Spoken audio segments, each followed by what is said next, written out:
Assalamualaikum warahmatullahi wabarakatuh.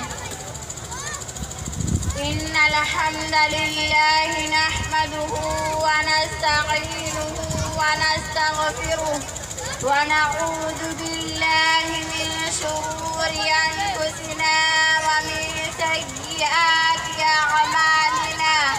Man yahdihillahu fala mudilla lahu ومن يضلله فلا هادي له وأشهد أن لا إله إلا الله وحده لا شريك له وأشهد أن محمدا عبده ورسوله.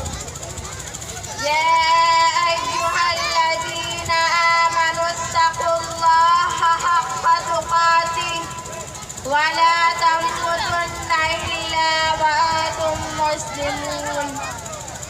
يا أيها الناس اتقوا ربكم الذي خلقكم من نفس واحدة وخلق منها زوجها وبث منها رجالا كثيرا ونساء واتقوا الله الذي تساءلون به والأرحام إن الله كان عليكم رقيبا.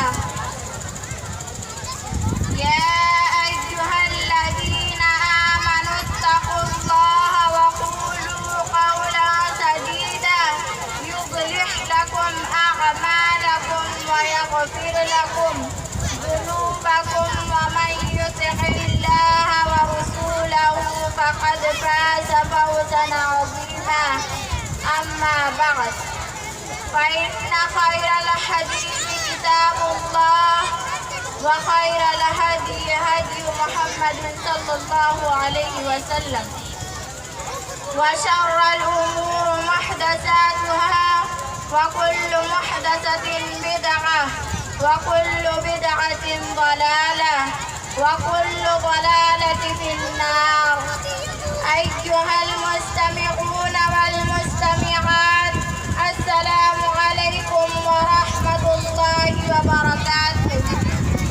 أريد أن ألقي أمامكن كلمات حول موضوع المعجزة الخالدة.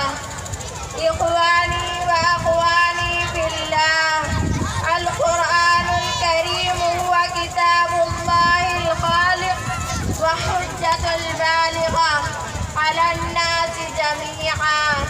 ختم الله به الكتب السماوية وأنزله هداية ورحمة للعالمين ليخرج الناس من الظلمات إلى النور.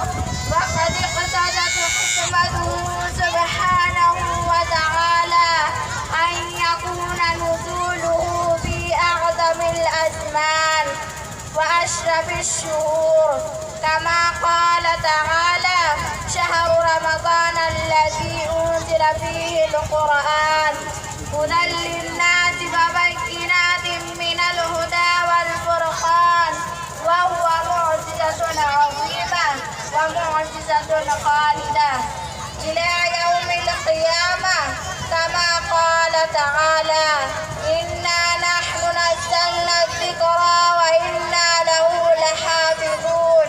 صدق الله العظيم. السلام عليكم ورحمة الله وبركاته.